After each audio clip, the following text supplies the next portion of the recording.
Hey guys, and welcome back to another video. In this video I'm pretty excited because we created our second pin and it came out freaking awesome. Look at all this detail. As requested, we did 2 butterfly clips so this thing is not turning on you. So let's go ahead and get started and see how we did this. Okay, before we begin, I just wanted to let you guys know that I do create and sell promotional products. So anything from custom bottles and mugs, anything that has to do with merchandise and a custom printed logo on them, I can definitely get that done, especially when it's in bulk. So if you guys are interested in getting your own pins or any type of product with your name or brand on it, just go ahead and let me know, send me a message and we'll help you guys out. Okay, so the software that I'm using is Adobe Illustrator, which is my main software to create any type of digital artwork, because I'm creating a vector file, which means it could be resized at any size or reduced and the quality stays the same. So I don't lose any details or anything, and that can be converted and used in multiple different platforms. So I can print it, I can laser engrave it, I can do embroidery with it, I can use it on video and stuff like that. So it goes for multiple different things, and also that's the standard for logo design. So as you can see, the design is already created. Essentially what I did is I took that image on the left side and then started using my my vector tool to go around and literally draw all the white areas that you see on there. So anything that's highlighted, I try to create it into a solid object, and then anything that's black, I am not going to do anything with it until the end. I'll show you guys how to create and trace a photograph in a different video. In this video I just wanted to showcase how we create the pin. Right now I'm just kind of going through different colors and trying to select something that looks similar to the original photo. This way I know which specific colors to use. And when I talk about specific colors, I'm talking about PMS colors. Obviously you want to have the exact colors that you want. This way it gets replicated properly. Okay, what I'm doing now is I'm taking all the objects there, I'm going to duplicate those, and then what I'm going to do is I'm going to try to mash them together to create what is the background or the outline and shape of the actual pin. So what I'm doing is I'm adding a stroke on all those objects to try to fill in those gaps, and I'm gonna expand that, which means creating the outlines. It'll kind of retrace that outline so it's solid. And then what I'm gonna do is I'm gonna take all those items and I'm just gonna merge them together into one big object.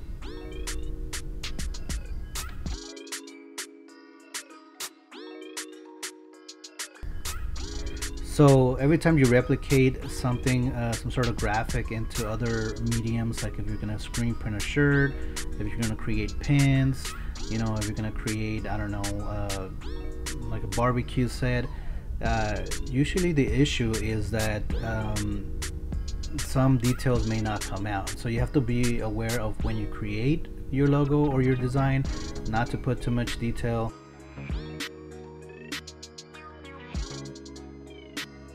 So what I'm doing now is I'm kind of going back in here and trying to thicken up the details in the face.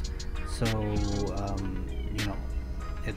I'm trying to open up some of those details so it's easier for the machine to go in there and create the mold, and they can fill in the color properly, so it's easier for them to do that. So that's what I'm doing now.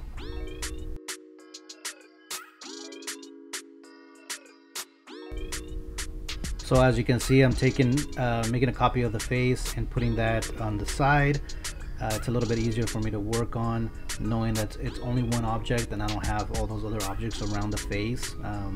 So I tend to do a duplicate, work on whatever details I need to work on, take that, remove the original one, and then just drop this updated one right over it. So as you can see, I added some outlines on it to try to choke, I guess you can say, choke the details to kind of expand that, and then I used another tool to cut those areas out. So now there's a little bit more black in her face, which thickens up those details. So yeah. So that's pretty much it. In this section here, I'm just adding another object to make it appear like there's a little bit more garment than black area, because I felt there was like too much black in there. So I'm just adding that extra piece. I'm gonna take those two objects and blend them together, and then and that's gonna be it for this design. So there's a lot of big machines that are required to make these pins, and you also need you know, the hot melted material, which I cannot do here at the studio. So I'm gonna talk to a factory. We're gonna put these together and choose some colors, and yeah, get these into production. So let's go ahead and do that now. Alright guys, I just finished talking to the manufacturer, and this is the colors that we ended up choosing. We ended up, for the back, we ended up going with butterfly clips. This way the pin itself doesn't rotate, since it's a little bit long. Sometimes if they're too long, if it's in the center, it tends to rotate, especially if you have it on your shirt or your jacket. So that's what we're doing there. Whenever you're putting your design together for these custom pins, which we can manufacture for you, you want to use a PMS color book, which is the coated one. Besides that, I think we're pretty good here. I looked over all the details of the design, and I see that everything's in there, so we're not losing any details. So I went ahead and approved this, and we're gonna start manufacturing the actual pin. Alright, so first we start off with an aluminum piece, and this will create the mold where we'll end up injecting the metal into. So right now we're creating a negative. We are engraving that using a rotary tool. From there we're going to refine it by cleaning all the details with another rotary tool, but this time it's going to be by hand. The next step is to put this in the machine and inject some hot metal into it.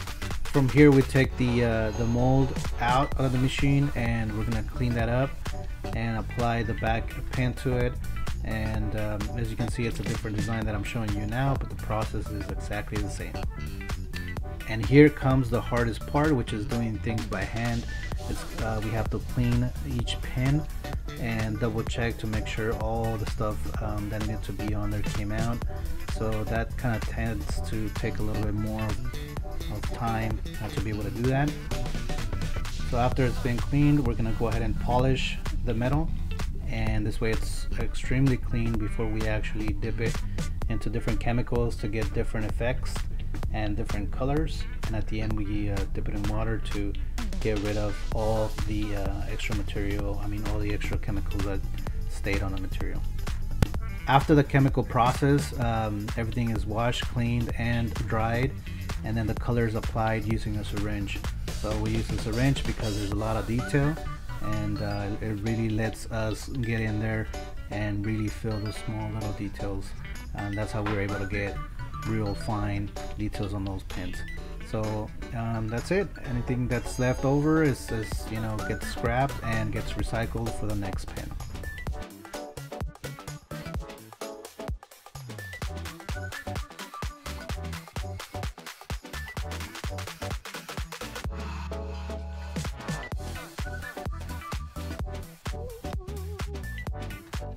Hey guys, hopefully you enjoyed this video as much as I had fun making this particular pin. I still can't believe how much detail came out, and this is so small, but the details are freaking awesome. So yeah, if you're looking to create your own pins, send me a message. We can use your own design. I can help you create a design, or if you want to promote your business and create a pin for your particular business or event, we can do that as well. So these take about 3 to 4 weeks. So make sure you leave enough time for production, sketches, and all of that. Usually takes a little bit of time. So yeah, hopefully you enjoyed this video, and I'll see you on the next one. Take it easy, guys.